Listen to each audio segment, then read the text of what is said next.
Hello everyone. यह some basic concepts of chemistry का part 10 जिसमें हम पढ़ने वाले हैं परसेंटेज कंपोजिशन या फिर जिसे हम कहते हैं mass percentage of element in a compound. तो सबसे पहले हम समझते हैं कि परसेंटेज कंपोजिशन होता क्या है। हम एक कंपाउंड ले लेते हैं जैसे कि कार्बन डाइऑक्साइड। ठीक है, आपको पता है कि जो कार्बन डाइऑक्साइड होता है इसका मोलर मास होता है 44 ग्राम पर मोल, यानी एक मोल का 44 ग्राम होता है। तो यहाँ पर हम ये मानेंगे कि ये जो 44 ग्राम है ये पूरा का पूरा 100% ऑफ द कंपाउंड है, क्योंकि इस कंपाउंड का मास इतना है तो हम इसे मानेंगे 100%। अब हमें मेनली देखना ये होता है कि जो कार्बन है और जो ऑक्सीजन है इसके कितने परसेंट प्रेजेंट है इस 100% में।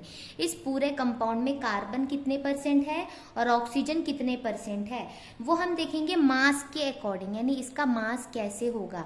तो अगर आप यहाँ पे कैलकुलेट करोगे तो कार्बन के लिए आपको मिलेगा 27.27%। ठीक है, ये कैसे कैलकुलेट करते हैं वो अब हम सीखेंगे, फॉर्मूला भी देखेंगे। और ऑक्सीजन के लिए आप क्या करोगे, 100 में से ये 27.27 को आप माइनस करके जो भी आपको यहाँ पे वैल्यू आएगा उतना परसेंटेज आपके पास ऑक्सीजन होगा।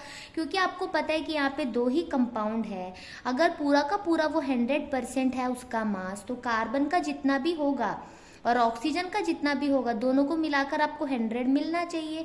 तो ऐसे भी आप सिंप्लीफाई करने के लिए एक का निकाल कर दूसरे को 100 से माइनस भी कर सकते हो। पर यहाँ पर मेन ये देखेंगे कि इसे जैसे हमने परसेंटेज कंपोजिशन क्यों बोला, क्योंकि इस कंपाउंड का पूरा कंपोजिशन ही हम बता रहे हैं कि कार्बन इतना परसेंट है और ऑक्सीजन कितना परसेंट है, ये हम उसका परसेंटेज कंपोजिशन बता रहे हैं। या फिर हम बोल सकते हैं कि हम यहाँ पर बता रहे हैं mass percentage of an element, यानी इस कंपाउंड में इस एलिमेंट का मास परसेंटेज क्या है और इस एलिमेंट का मास परसेंटेज क्या है। तो इसे हम मास परसेंटेज ऑफ एलिमेंट भी बोल सकते हैं, परसेंटेज कंपोजिशन भी बोल सकते हैं। इसका यूज होता है एक बहुत ही इम्पॉर्टेंट टॉपिक में जो कि है empirical formula and molecular formula निकालना। Empirical formula and molecular formula निकालने वाले जो क्वेश्चंस होते हैं, ऐसे क्वेश्चंस में ना आपको मास परसेंटेज दिया होता है, मास परसेंटेज देकर बोलेंगे कि आप उसका फॉर्मूला बताएं। आज के इस वीडियो में हम सीखेंगे फॉर्मूला देखकर हर एक एलिमेंट का मास परसेंटेज कैसे निकालते हैं, और अगले पार्ट में हम देखेंगे मास परसेंटेज देखकर कैसे हम उसका फॉर्मूला निकालते हैं। तो चलिए अब हम अपना मास परसेंटेज का फॉर्मूला देख लेते हैं। फॉर्मूला समझने के लिए हम एक चीज़ देखते हैं। मान लीजिए आपके पास 5 सब्जेक्ट्स है और आपका जो है एग्ज़ाम हुआ और हर सब्जेक्ट 50 मार्क्स का था, तो टोटल कितने मार्क्स का टेस्ट हुआ आपका, 5 सब्जेक्ट, हर सब्जेक्ट का 50 मार्क्स, यानी कि आपने 250 मार्क्स का टेस्ट दिया है। और मान लो सारे मार्क्स को मिलाकर आपको मिला है 200। ठीक है, ऐसे ही लिखते हैं ना आप, 250 में 200 आपको मिला ओवरऑल पांचों सब्जेक्ट का मिलाकर। अब अगर आपसे कोई बोले कि तुम्हारा परसेंटेज कितना बनता है, तो आप क्या करोगे, यही करोगे ना, नीचे क्या करोगे, टोटल कितना मार्क्स का एग्जाम हुआ था, मुझे कितना मार्क्स मिला वो मैं ऊपर लिखूंगी। और क्या करेंगे, हम परसेंटेज में कन्वर्ट करने के लिए इनटू 100 करते हैं, यही होता है। तो हम एक काम करेंगे, 0 से 0 काटेंगे, फिर ये हो जाएगा 5 4 ज़ा 20, 5 5 ज़ा 25, फिर ये 5 की टेबल से कटेगा 20, 4 इंटू 20 80%। तो आप बोलोगे कि आपका पूरा एग्जाम में 80% बना है। तो यहाँ पे जनरली आप करते क्या है, आपको कितना मार्क्स मिला वो आप ऊपर लिखते हैं, टोटल कितना मार्क्स का था एग्जाम वो नीचे लिखते हैं, फिर उसे इंटू 100 करते हैं। वैसे ही अगर आपको निकालना हो mass percentage of an element, किसी भी एलिमेंट का अगर आपको मास परसेंटेज निकालना हो तो आप क्या करोगे, पहले तो ये डिवाइड वाला सिंबल लगा लीजिए। जैसे आपको पता है आप किसका निकाल रहे हो, किस, जैसे ये कंपाउंड है, इसमें आप जो है किसी एलिमेंट जैसे कार्बन का आप मास परसेंटेज निकाल रहे हो, तो जिस चीज़ का आप निकालोगे उसका ही मास आप ऊपर रखोगे।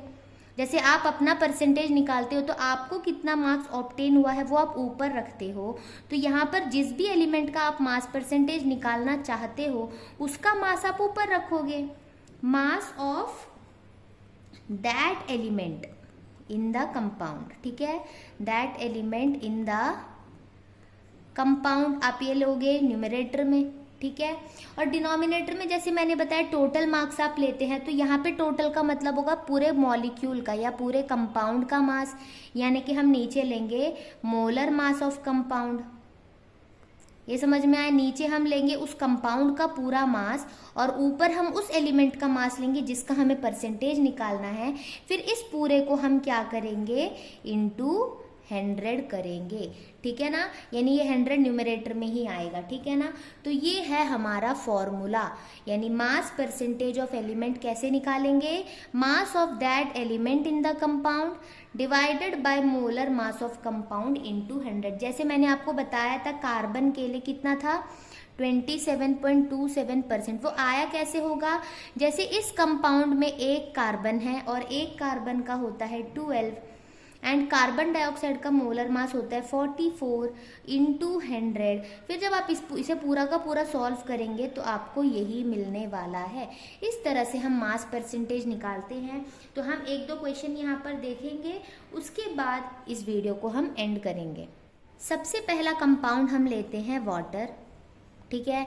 वाटर में आपके पास दो एलिमेंट है। जब भी आपको मास परसेंटेज निकालने के लिए दिया जाए तो आप सबसे पहले एक काम करिए, इसका मोलर मास निकालिए। जो भी कंपाउंड आपको दिया है इसका मोलर मास निकालना है। 2 हाइड्रोजन यानी 2 इंटू 1, एक ऑक्सीजन के लिए आप लोगे 16, तो यहाँ पे होगा 2 + 16 18 हो गया। अब आप पहले एक काम करिए, mass percentage of hydrogen, hydrogen का आपको निकालना है। जैसे आपको पता है हाइड्रोजन का मास तो 1 होता है, बट क्योंकि यहाँ पे 2 हाइड्रोजन है तो 2 इंटू 1 आ गया हाइड्रोजन का मास।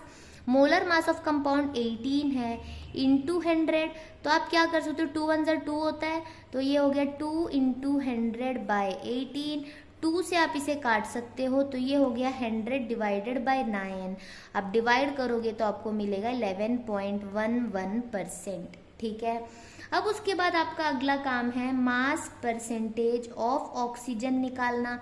यहाँ पर भी आपको करना क्या, ऑक्सीजन का मास, यहाँ पर आपको दिख रहा है एक ही ऑक्सीजन है, तो एक ऑक्सीजन का मास आप लोगे 16 एंड मोलर मास यहाँ पर है 44 इंटू 100। अब फिर से पहले क्या करिए, सिंप्लीफाई करिए, 2 से काटिए या 4 से काट दीजिए, उसके बाद डिवाइड करिए, तो यहाँ पर आपको आंसर मिलेगा 88.89%, ऐसे आएगा। क्योंकि जब आप डिवाइड करोगे ना आपको 88.888 आते रहेगा। तो जैसे आप पॉइंट के बाद 2 ही नंबर लोगे तो आप इसे रिमूव कर रहे हो, और मैंने राउंड ऑफ में बताया था जो भी नंबर आप हटाओगे अगर वो 5 से बड़ा है तो प्रीवियस नंबर में 1 ऐड करोगे, इसलिए ये 8 को हमने 9 लिखा है। इस तरह से हम राउंड ऑफ करके लिखते हैं। तो ये एक तरीका हुआ। दूसरा एक तरीका ये भी आप कर सकते हो ऑक्सीजन के लिए। आपको पता है इस कंपाउंड में सिर्फ 2 ही एलिमेंट है, हाइड्रोजन एंड ऑक्सीजन। उसमें से हाइड्रोजन का तो आपने निकाल ही लिया ना। अब आप क्या करोगे, इसके लिए 100% में से हाइड्रोजन का जो 11.11% था इसे आप माइनस कर दोगे तो भी आपको 88.88% मिलेगा।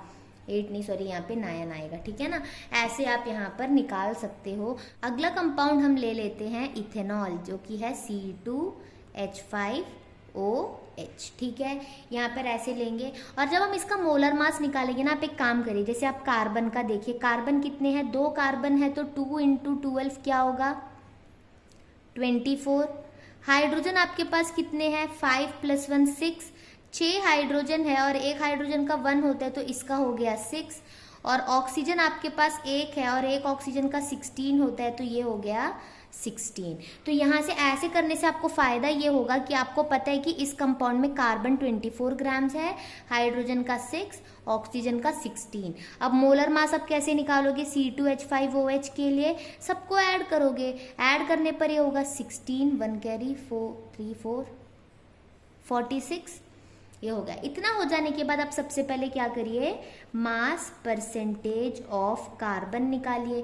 कार्बन के लिए आप देखोगे कार्बन का मास है 24, मोलर मास है 46 इंटू 100, और जब आप इसे सॉल्व करोगे तो आपको यहाँ पर आंसर मिलेगा 52.17%। ठीक है, आप जब भी कैलकुलेट करने जाओ ना, सीधे डिवाइड करने के बजाय आप पहले इसे कैंसिल करें। जैसे ये 2 की टेबल से कट रहा है और ये भी कट रहा है, इसके आगे ये नहीं कट रहा, तो 12 इंटू 100 आप लिखोगे 1200 डिवाइडेड बाय 23, फिर आप डिवाइड करोगे। ठीक है ना।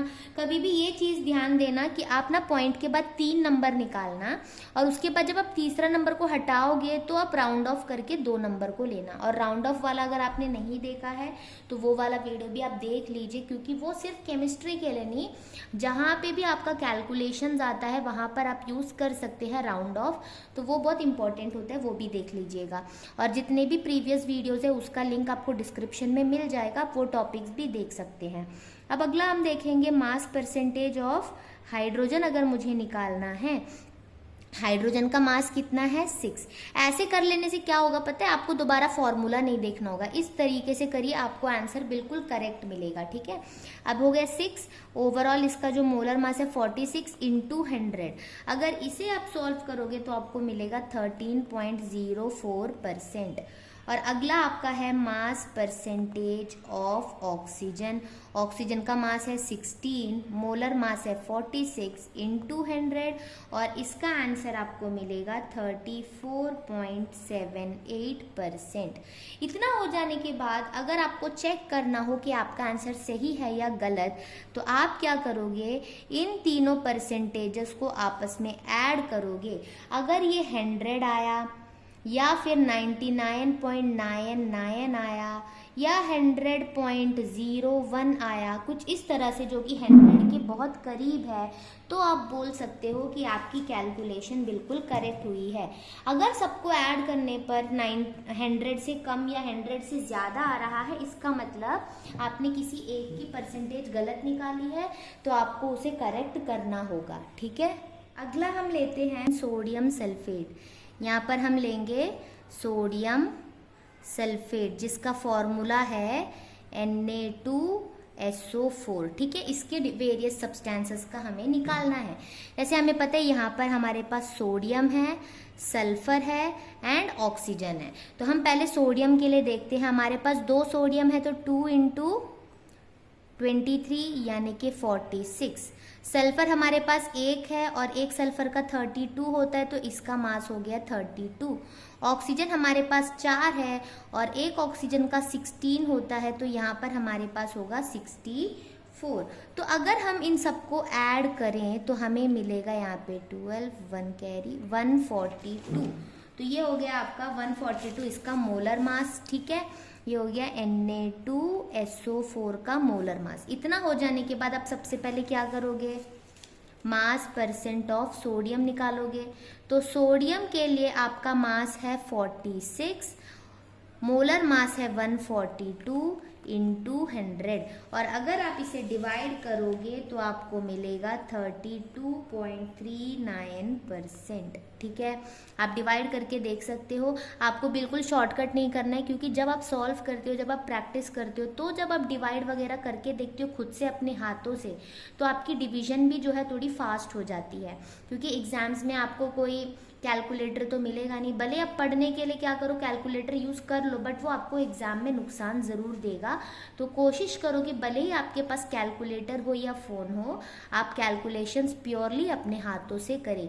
मैं यहाँ पर इसलिए नहीं करा रही हूँ ताकि वीडियो ज़्यादा लंबा ना जाए। ठीक है, अगला है mass percentage of sulphur. Sulphur का मास है 32 एंड इसका ओवरऑल मास है 142 इंटू 100, तो इसका जो आंसर आएगा वो है 22.54%। अगला और लास्ट क्या है, mass percentage of oxygen. Oxygen का मास है 64, ओवरऑल मास है 142 इंटू 100, और इसका आंसर आपको मिलेगा 45.07%। दोबारा अगर आपको चेक करना है करेक्ट है या नहीं, तो आप क्या करोगे, इन सबको ऐड करके देखोगे। ऐड करने पर अगर ये आपको 100 मिल रहा है तो आपका आंसर बिल्कुल करेक्ट होगा। तो इसके साथ मास परसेंटेज मैं यहाँ पे एंड करूँगी क्वेश्चंस। क्योंकि ज़्यादा कराने का कोई फ़ायदा है नहीं, क्योंकि आप समझ ही गए होगे, प्योर कैलकुलेशंस आपका खुद का अपना होगा, तो मेथड आप समझ गए। तो इस तरीके से अगर आप करोगे तो आपका आंसर बिल्कुल करेक्ट होगा, आपको बार बार फॉर्मूला नहीं देखना होगा। इस तरह से आप करिए, मैं रेकमेंड करूँगी इस तरह से करने के लिए। और मैं आपको कुछ क्वेश्चंस देती हूँ, आप उसे प्रैक्टिस ज़रूर करिए, उसमें से हर एलिमेंट का मास परसेंटेज ज़रूर निकालिए, ठीक है। मैं आपको क्वेश्चन देती हूँ। होमवर्क में पहला क्वेश्चन आप लीजिए, एसिटिक एसिड। एसिटिक एसिड का फॉर्मूला क्या होता है? CH3COOH। तो यहाँ पर आपको कार्बन, हाइड्रोजन और ऑक्सीजन का निकालना होगा। दूसरा आप ले लीजिए बेंजीन। बेंजीन का फॉर्मूला होता है C6H6, इसमें कार्बन एंड हाइड्रोजन का निकालना होगा। तीसरा आप ले लीजिए ग्लूकोज। ग्लूकोज का फॉर्मूला होता है C6H12O6, यहाँ पर भी आपको कार्बन, हाइड्रोजन और ऑक्सीजन का निकालना होगा। चौथा आप ले लीजिए पोटेशियम नाइट्रेट, KNO3, इसमें K, N एंड O का आपको निकालना होगा। और पांचवा मैं आपको देती हूँ सल्फ्यूरिक एसिड, H2SO4, यहाँ पर हाइड्रोजन, सल्फर एंड ऑक्सीजन का आपको मास परसेंटेज निकालना है। सिमिलरली आप निकालने के बाद क्या करिएगा, हर एलिमेंट के मास परसेंटेज को ऐड करिए। अगर आपको 100 आ रहा है तो आप श्योर हो जाइए कि आपका आंसर बिल्कुल करेक्ट है। तो उम्मीद है आप ये तो कर ही लोगे, बहुत ही आसान है। इसके बाद अगला मैं टॉपिक करवाऊंगी, वो है empirical formula and molecular formula कैसे निकालते हैं। बहुत सिंपल एक टेबल के साथ हम देखेंगे, एक टेबल में आपका एम्पिरिकल फार्मूला पूरा निकल जाएगा। बहुत आसान होने वाला है, तो आप उस वीडियो के लिए बने रहिए। चैनल को सब्सक्राइब करके बेल आइकन क्लिक करिए, ताकि उस वीडियो की नोटिफिकेशन आपको ज़रूर मिले और आप उस वीडियो को देख पाओ। Thanks for watching.